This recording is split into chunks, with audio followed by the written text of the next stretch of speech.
In the fall of 1974, a guide named Park Munzees stood on a salmon stream on the Alaska Peninsula and handed his client a rifle the client had not asked for. The client was from Pennsylvania. He had brought a .30-06 from home. Munzee told him to leave it in the tent. The rifle Munzee put in his hands instead had been in the Winchester catalogue for 16 years. 200 yards up the stream in the alders, something was moving through the brush that had not been there an hour before. Neither man could see what it was. The client carried the borrowed rifle into the brush. The box that rifle was chambered for said Winchester. It has said Winchester since 1958. The man whose work, whose philosophy, and whose 20 years of failures in dark timber made that cartridge necessary Zems never saw a royalty check, never held a patent, forgot his name on the box. Winchester made millions off that cartridge. The man who built the idea it came from made nothing. It is not an accident. That is not an oversight. That is the story. Missoula, Montana, 1911. A boarding house catches fire in the night. Elmer Keith is 12 years old and on the 3rd floor. By the time anyone reaches him, the damage is done. His chin is fused to his right shoulder. His left hand is turned completely upside down. On the back of his wrist, the fingers curled back into a shape that is no longer a hand. Every doctor his father contacts in Helena refuses to operate. They tell him the boy probably will not live to see 21. The surgery is not worth the risk. Keith's father does not accept this. He goes to Goodkind's wholesale liquor store and buys a gallon of old. Grandad, 100 proof. He comes home. He asks his son if he still wants to go through with it.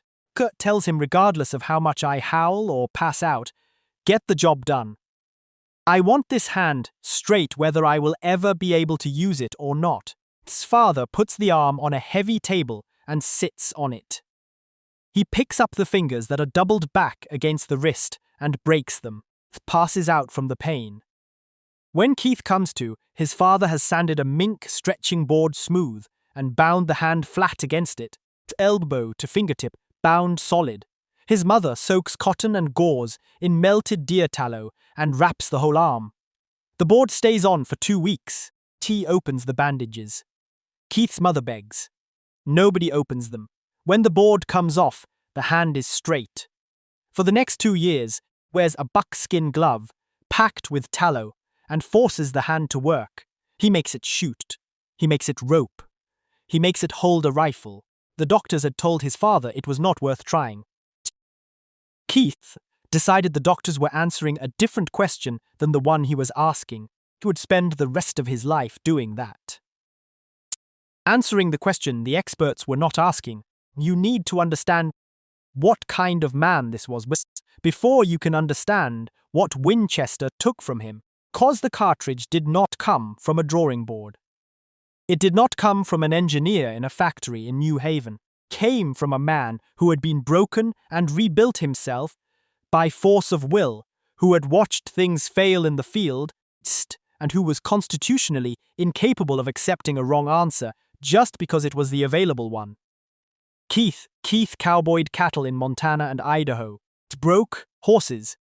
He packed elk hunters on strings of 12 mules into the backcountry of the Salmon River drainage, where the lodgepole timber ran. It's dark and close, and the shots came at 40 yards on a quartering animal. He guided for decades. He ran a scow down the Salmon River with clients and rifles aboard. He kept a revolver on his hip most days of his adult life. He wrote his first letter to American riflemen in 1924. His first full article ran in 1925. His editors rewrote everything he submitted before it went to press, the words running together, a key sticking, the margins uneven. They rewrote the sentences. They could not rewrite what the sentences said. What the sentences said, in every column for 40 years, was the same thing. Light bullets fail. They fail on bad angles. They fail on heavy animals. They fail when the wind guesses wrong and the shot lands somewhere it was not supposed to land. up and core bullet hits the near shoulder and sheds everything it had against the bone. The elk runs. The hunter follows the blood trail into the timber and finds what he finds. Keith found it enough times that it stopped being a theory. Came a fact he carried in his hands the same way he carried the rifle. Heavy bullets do not fail that way. 250-grain bullet at 33 caliber, driven at moderate velocity, will break the shoulder and reach the far lung. It will do the work even when the shot goes wrong. That was Keith's argument, not from a ballistics table. From standing over enough dead animals in enough bad light and understanding in his hands exactly what the bullet did and did not do. The problem was that the factory catalogue did not carry what Keith was describing. No American factory loaded a cartridge that did what he was asking for. So Keith stopped asking. Salmon, Idaho, 1945, is 46 years old. He has been arguing in print for the heavy caliber factory cartridge that does not exist for the better part of a decade. He is not a man who waits for someone else to solve the problem he has already identified. He has help.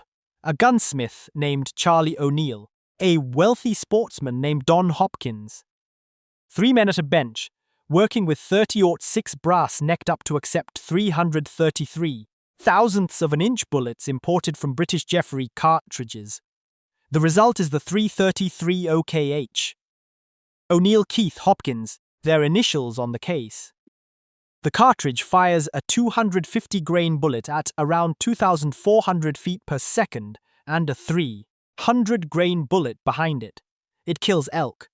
It kills everything they point it at. Try it on a shortened 375 Holland and Holland case too. They call that one the 334 OKH. The 334 runs hotter. Purpose built for the big bullet. Keith takes it to Africa. He shoots gemsbok with it. He shoots a leopard with it in the dark, with a vehicle's headlights as the only source of light, because that is the only light there is. John Lawrence of White Hunters Limited tells Keith afterward that he has done enough for them over there, recommending adequate rifles to Americans. It's coming over that they owe him a trip. That is how a wildcatter gets paid, not in royalties, in acknowledgement from men who understand what the work cost. Neither the 333 nor the 334 has a commercial future. The brass comes from modified British cases. The bullets are imported. A working elk hunter in Idaho cannot walk into a hardware store and find either cartridge on the shelf. That is the problem Keith has been defining in print since the late 30s. American factory catalog does not carry what American hunters who go into heavy timber actually need. Winchester has been watching him define it for years. And Winchester has been taking notes. New Haven, Connecticut, 1958. The Winchester engineers have a case to work with. The 375 Holland and Holland Magnum, parent of the world's most capable dangerous game cartridge, shortened and blown out to a 25-degree shoulder. Same case architecture becomes the parent of 3 cartridges introduced the same year. The 264 Winchester Magnum reaching toward the hunter who wants to shoot across open canyons. The 458 Winchester Magnum reaching toward Africa and the professional hunter who needs to stop something large at close range. And the one in the middle, the one aimed straight at the country that is not even a state yet when the catalogue goes to press. Alaska becomes the 49th state in January of 1959. The brown bears on Kodiak are not yet a hunt most American men have taken. They are a story. The kind printed in Outdoor Life and read at the kitchen table after supper by men who came home from the Pacific a decade earlier, and are finally far enough from it to start dreaming about the next hard country. A man working a line in Hartford or Detroit has something his father never had, a working week that ended on Friday. A station wagon in the driveway, dress of a guide service in Anchorage clipped to the icebox. He is going to Alaska. Maybe not this year, maybe not next, But he is going. The rifle for that trip is the problem he has not solved yet. The 375 Holland and Holland is the correct answer by power. It is the wrong answer by price and action length. The British cartridge requires a magnum length receiver. Longer, more expensive. A working man in Hartford or Detroit who has scraped together the money for an Alaska trip cannot always scrape together the rifle to take on it. He owns a Model 70 and 30-06. He needs something more. He cannot afford everything. Chester's answer is the 338 Winchester Magnum. Same parent case, same architecture, teeth bullet diameter of 338 thousandths of an inch. Standard long action. Model 70 compatible. The Ballistics mirror the 375 loading for loading. Within 50 feet per second across the board. 200 grain bullet at 3,000. A 250 grain bullet at 2,700. 300 grain bullet at 2,450. The catalog page promises 375 class power in a rifle. The mill worker can afford in the action he already owns.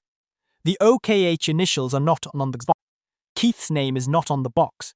Winchester's name is on the box. It will stay on the box for the next 60 years. Every box sold, every rifle chambered, every guide rack stocked, every client handed a borrowed Model 70 Alaskan on the Alaska Peninsula because his own rifle was not enough. Winchester's name on all of it, not Keith's. Winchester gave Keith credit in the only way the industry of that era understood how to give credit. Internally, in conversations that preceded the cartridge's existence. Since Keith had helped develop and promote the Model 70, Winchester held his opinions in high regard, and the 338 was built directly on the wildcatting work those three men had done in the field. Winchester took Keith's philosophy, took his case architecture from the 334 OKH, swapped the imported British bullet for the diameter their existing tooling already fit, and put the company name on the result. That was the entire transaction.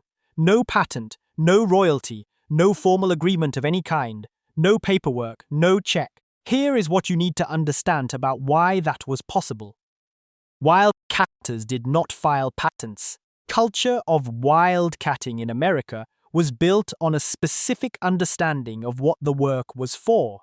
Built the wildcat because the factory catalog was wrong. You shot it, proved it, and handed the idea forward. The factory ran it at scale. It was the point. Not to profit from the idea, to correct the catalog, put the right cartridge on the shelf in every sporting goods store between Anchorage and Fairbanks. Keith could not do that. Winchester could, and Winchester did. Winchester sold the 338 Winchester Magnum for 6 decades and counting. They built a specific version of the Model 70, printed the name of the territory on the barrel in white letters, called it the Model 70 Alaskan. They sold that too. All of it built on the cartridge, Keith defined in print, proved in the field, and handed forward without a contract in his hand. Winchester got rich. Keith got a dinner invitation. You already know where you stand on that. You have always known.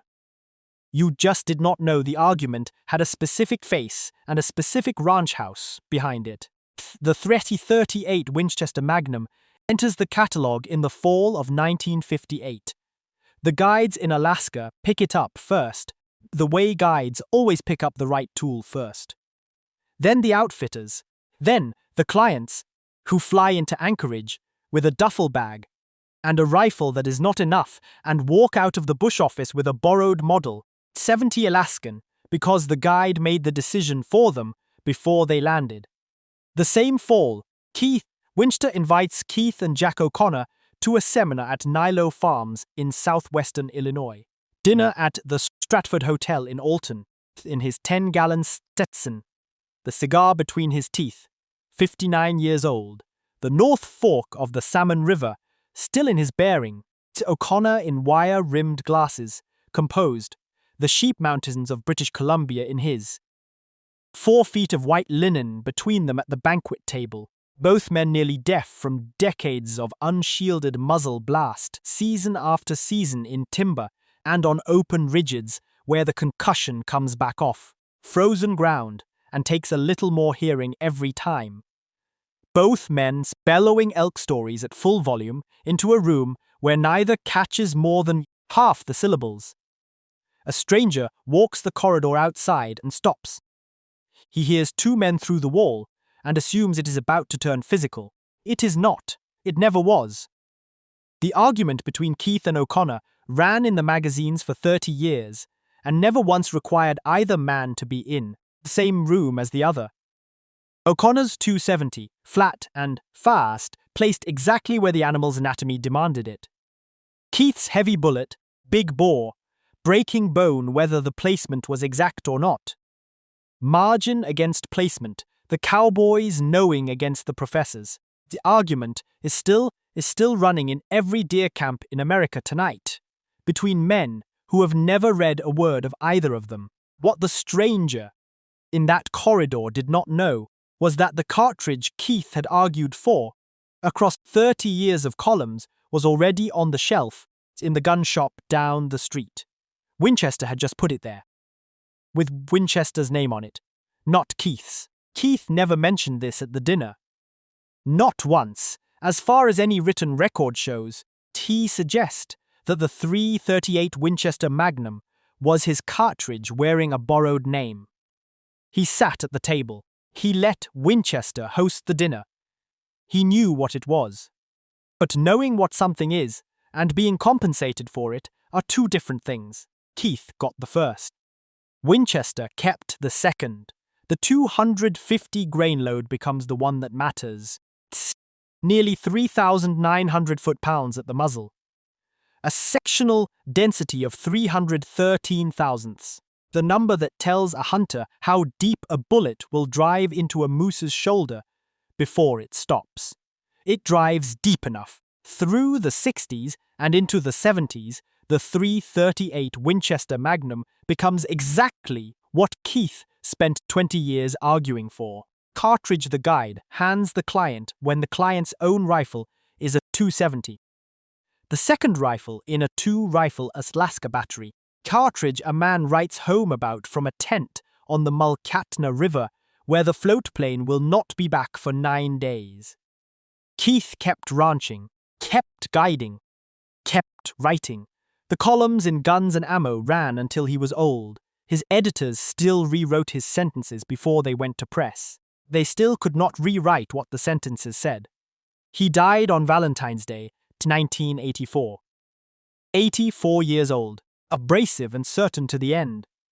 A revolver on the wall, the Stetson on a hook by the door. Somewhere in this country tonight, there is a gun safe with a Model 70 Alaskan inside it.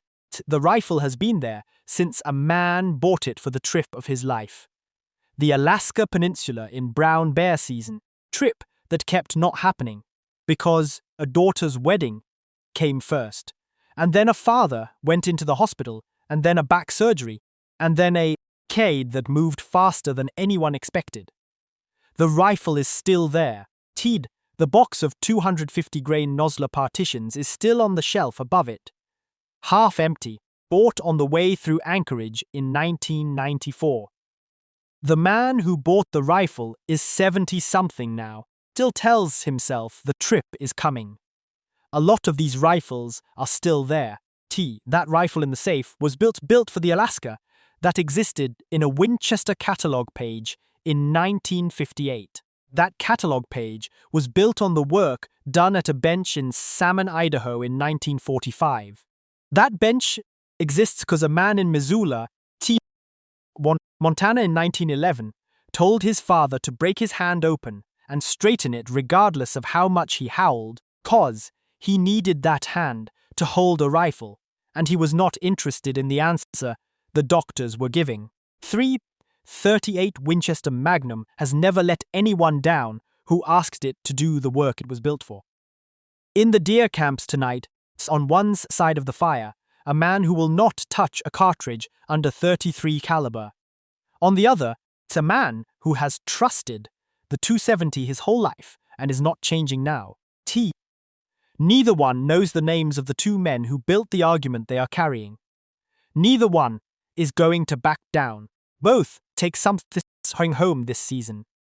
Both went home convinced the other one had it wrong. Both paid Winchester for the privilege of having that argument. Keith got none of that money. The box on the shelf says Winchester. The work inside it says something else entirely. Keith, O'Neill, Hopkins. Initials are still there, just not where you can see them.